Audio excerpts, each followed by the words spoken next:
Halo warga intelektual sekalian, guys, baru-baru ini ada informasi yang mengatakan bahwa di Iran itu terjadi demo gila-gilaan, tapi tidak viral di media sosial, tidak sampai keluar Iran gitu ya beritanya. Kenapa bisa seperti itu? Apa alasannya? Apakah karena saat demo itu tidak diperbolehkan bawa HP gitu? Jadi baru-baru ini kelompok oposisi ya demo ya, menggulingkan rejim Iran yang jolim gitu ya, atau rejim Islam yang ada di Iran. Wow, luar biasa, gila. Nah, yang jadi pertanyaan, kenapa bisa seperti itu? Kenapa ada yang demo ya di saat Iran perang ya, mereka masih bisa-bisanya demo menggoncang gitu ya. Belum lagi kelompok bersenjata dari Kurdi yang menggoncang Iran gitu. Kenapa Iran itu sekarang digoncang? Kalau pemerintahan Iran itu baik, bagus, ya, kenapa masyarakatnya banyak yang demo? Apa alasannya? Kenapa berita demo di Iran ini nggak viral? Apakah ada sumbernya? Apakah ada datanya? Langsung saja kita ke pembahasannya. Mari kita gaskan. Menurut data dari Reuters mengatakan baru-baru ini ada demo di Iran, tapi tidak viral di media sosial gitu. Karena apa? Karena mereka punya HP, tapi signalnya dimatiin gitu ya. Cuman bisa ngerekam, tapi nggak bisa ngupload gitu ya. Sehingga nggak ketahuan gitu ya. Jadi masyarakat Iran itu benar-benar diisolasi. Itu menurut data dari Reuters, guys ya. Nah, kenapa mereka demo? Apa alasannya? Siapa yang demo? Yang demo ini adalah pendukung daripada Shahreza Pahlavi. Jadi pendukung daripada Shahreza Pahlavi di Iran itu masih banyak ternyata, guys ya. Mereka masih solid gitu ya. Walaupun ya kadang-kadang mereka ketakutan juga ya, ketakutan dengan rejim Ayatollah Ali Khamenei gitu ya. Jadi baru-baru ini mereka mendesak ya kehancuran atau keruntuhan daripada rejim Iran. Nah, yang jadi pertanyaan, kenapa sampai sekarang rejim Iran itu masih belum ada tanda-tanda runtuh gitu ya? Maksudnya belum ada pergantian gitu. Sebenarnya yang paling mempengaruhi itu adalah karena dipengaruhi oleh agama. Jadi kalau ada pemerintahan yang jolim sekalipun bawa agama, biasanya mereka nggak akan berani ya mengkritik. Agama itu kan paling nggak bisa dikritik ya, karena apa? Karena ini berurusan dengan yang namanya ilahi, Tuhan gitu ya. Ya sementara kalau kita perhatikan orang-orang di Eropa, mereka nggak peduli ya mau ya, negaranya itu bawa agama kayak mau nggak kayak mereka nggak peduli. Karena apa? Karena mereka sudah pernah mengalami. Ya revolusi Prancis itu terjadi karena apa? Karena Prancis saat itu ya bawa agama gitu ya. Bahkan Raja Prancis mengatakan, nggak ada yang bisa mengalahkan saya. Ya, karena kepala saya ini ya kepala Tuhan gitu. Ya, lalu masyarakat Prancis berpikir, masa sih? Ya, lalu mereka penasaran gitu ya. Ternyata kepalanya itu bukan berasal dari Tuhan. Dan itu yang terjadi di Iran, guys. Ya, ketika Raja Prancis dieksekusi, ya ternyata kepalanya itu bukan kepala Tuhan ya. Ya bisa ya seperti manusia juga gitu ya. Itu yang terjadi di Iran. Jadi pemerintah Iran itu secara tidak langsung mengatakan kalau lu mau berontak sama Tuhan gitu. Ya itu doktrin, guys. Itu penyakit negara yang bawa-bawa Tuhan. Konoha kan seperti itu kan. Kalau lu demo ya, lu itu melawan yang namanya Tuhan ya. Lu melawan yang namanya fatwa. Jadi di Konoha itu nggak semua tapi di Squadron ya. Ada juga pemuka agama atau ulama yang pro terhadap pemerintah, ada juga yang nggak pro. Jadi tergantung kepentingan gitu ya. Ya kalau mereka itu diuntungkan dari yang namanya pemerintahan, ya mereka biasanya akan mengatakan jangan demo ya. Tapi kalau nggak menguntungkan, oh demo lah demo gitu ya. Jadi tergantung ya, kalau saya perhatikan penafsiran di Konoha atau fatwa di Konoha itu tergantung kepentingan gitu ya.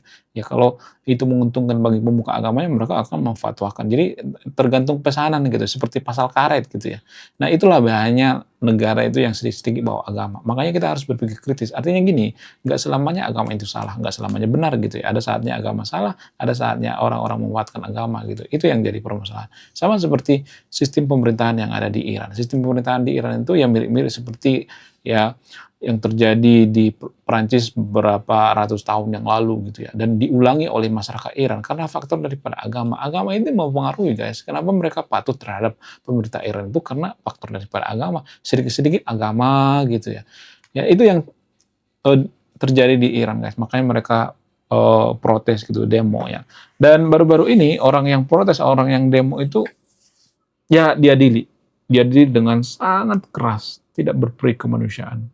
Ada 2 orang tuh yang demo kemarin tuh diadili sekarang. Ya berita demonya nggak muncul, tapi ketika diadili muncul gitu ya. Itu yang jadi permasalahan. Itu artinya rejim Iran itu menutupi gitu ya. Ketika ada demo ditutupi, tapi ketika ada mengadili orang yang demo, ada 2 orang kemarin yang diduga provokasinya diumumkan. Itu artinya ya pemerintah Iran itu menakut-nakuti rakyatnya. Kalian jangan macam-macam ya. Kalian jangan ini ya, jangan semena-mena ya. Yang kalian tuh harus nurut, harus tunduk gitu ya. Jadi pemerintah Iran itu pemerintah paling jolim sedunia, tapi pendukung Iran masih belum sadar gitu, karena mereka punya musuh yang sama, yaitu Amerika dan Israel ya. Kalau mereka punya musuh yang sama, walaupun pemerintahnya jolim, mereka akan ini juga ya, akan dukung juga. Jadi pemerintah Iran itu kan sedikit-sedikit yang salah itu Amerika, yang salah itu Israel gitu. Kenapa mereka selalu menyalahkan pihak ketiga? Apa alasannya? Untuk menutupi kelemahan mereka. Ya, itu yang tidak disadari oleh pendukung Iran. Jadi, apakah demo ini akan berlanjut terus? Menurut keyakinan saya akan ada demo kelanjutannya.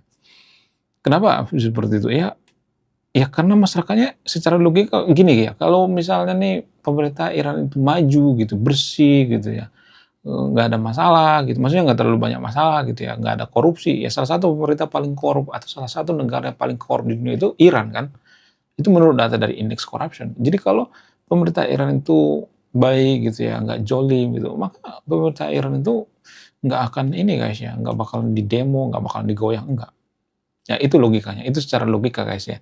Ya kita harus belajar logika gitu ya, jangan mau dibodoh-bodohi gitu ya. Orang goblok itu mohon maaf ya, awalnya dia cepat bereaksi gitu ya. Biasanya orang goblok itu bereaksi, bukan berpikir gitu ya. Harusnya berpikir ya, apakah ini benar atau tidak, apakah ini bermanfaat atau tidak gitu. Harusnya berpikir seperti itu ya.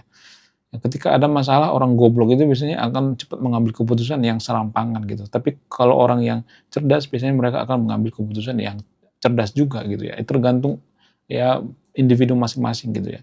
Tapi kalau saya perhatikan di Iran ini, ya, ini ada semacam keanehan gitu. Ya, mereka bisa mengontrol yang namanya ini ya, internet gitu ya. Padahal kan mereka kan negara republik. Negara republik kan harusnya nggak seperti itu, bukan negara otoriter kan. Orang-orang ya, atau pemerintah Iran itu mengatakan bahwa kita kan negara republik, bukan negara otoriter. Ya. Tapi media sosialnya dikontrol semuanya gitu. Itu tuh sangat tidak bagus ya menurut saya pribadi. Ya mirip seperti Konoha lah. Konoha kan kalau demo ya TikTok live dimatikan biasanya. Itu yang terjadi di Konoha guys. Seperti yang kemarin ya bulan Agustus kemarin demo itu. Ya. Kemudian ya selain itu ada upaya menghancurkan Iran dari dalam ya, dari pihak internal, yaitu kelompok bersenjata bernama suku Kurdi. Suku Kurdi ini ya, mereka itu merasa terjolimi gitu ya. Yang memang terjolimi gitu. Mereka nggak dikasih kesempatan untuk berkarir, bahkan pejabat-pejabat dari suku Kurdi juga nggak dikasih kesempatan gitu ya.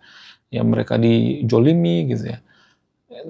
Artinya gini, kalau pemerintah Iran itu bagus, kenapa banyak orang yang demo kan? Dari dulu demo gitu ya, di pemerintah Iran demo gila-gilaan. Ya ekonomi hancur-hancuran. Itu pertanda bahwa Iran itu hancur gitu ya. Demonya itu gila-gilaan guys. Ya, bukan cuma sekali doang demonya, tapi banyak banget orang yang demo. Dan ketika ada masyarakat Iran yang demo, apa yang terjadi? Ayatollah Ali Khamenei malah ketawa gitu. Malah ngetawain. Dan sekarang dia malah diketawain orang gitu ketika dia sudah mau tiar, sudah koit gitu ya, sudah hancur ya. Lalu kalian gimana? Coba tulis komentar ya setelah kemudian video Anda yang menyimpulkan. Selain itu, alasan lainnya karena masyarakat Iran itu sudah muak gitu ya. Amerika sengaja memblokade seperti makanan misalnya gitu ya. Rel kereta api, jembatan dan sebagainya dihancurkan oleh Amerika. Kenapa mereka menghancurkan rel kereta api, jembatan dan sebagainya? Apa alasannya? alasan yang paling masuk akal itu supaya pasokan makanan terganggu dan orang Iran itu menuntut gitu ya sama pemerintahnya gitu ya. Kenapa banyak orang kelaparan, kan pasti menuntut dong ya. Sehingga mereka hancur gitu. Itu yang dipengen oleh Amerika. Kalau misalnya mengatakan, oh jahat banget sih Amerika, kita nggak bisa melihat dari satu sudut pandang, guys. Ya sejahat-jahatnya Amerika lebih jahat pemerintah Iran. Pemerintah Iran itu korup gitu ya. Salah satu pemerintah yang paling korup di dunia ini adalah Iran. Bagaimana dengan Amerika? Amerika itu nggak terlalu korup ya, menurut data ya. Kita bicara by data. Bagaimana dengan Israel? Israel juga enggak. Ya, negara-negara paling korup itu ya Iran, Konoha, Pakistan, Afghanistan, Burundi, ya negara-negara paling religius biasanya. Biasanya ya orang, ya, maksudnya bukan semua disclaimer ya, negara yang religius itu biasanya banyak koruptornya. Ya, ada pepatah yang mengatakan seperti itu. Ya, di Konoha juga seperti itu. Negara paling religius itu banyak koruptor kan. Ya, Karma mengatakan seperti itu, bukan saya guys ya. Disclaimer-nya, saya tidak mengatakan seperti itu ya. Karma yang mengatakan. Kemudian Tan Malaka juga mengatakan bahwa yang paling mudah dibodohi itu adalah orang-orang yang mau agama. Dia pernah mengatakan seperti itu ya, Tan Malaka. Jadi boleh-boleh aja beragama, nggak jadi masalah, tapi jangan berlebihan gitu. Kalau berlebihan tuh bisa mabok gitu ya, seperti Konoha gitu ya, sedikit-sedikit mabuk agama. Kita mendukung Iran itu karena mabuk agama kan. Yang kita menganggap bahwa Iran itu seiman gitu, padahal Iran nggak peduli dengan kita, ya, kapal tanker ditahan ya, kemudian pokoknya nggak benar-benar nggak peduli gitu ya. Kita hanya memikirkan seiman, padahal kita nggak dipedulikan sama Iran, kita tuh nggak dianggap gitu ya. Kita itu cuma SKSD doang gitu ya. Ya cinta bertepuk sebelah pantat gitu ya, atau cinta bertepuk sebelah paha. Jadi pendukung Iran segeralah bertaubat ya. Kita tuh nggak dianggap. Lebih baik kita memperbaiki negara kita, ya. Memperbaiki secara pelan-pelan gitu ya, supaya negara kita nggak seperti negara gagal seperti Iran gitu ya, supaya ya jangan ada korupsi dan lain sebagainya. Menurut kalian gimana? Coba tulis komentar ya, saya akan berpihak jika ini Anda yang menyimpulkan. Oke guys, sekian video ini. Saya bukan fans Iran, salam rasional.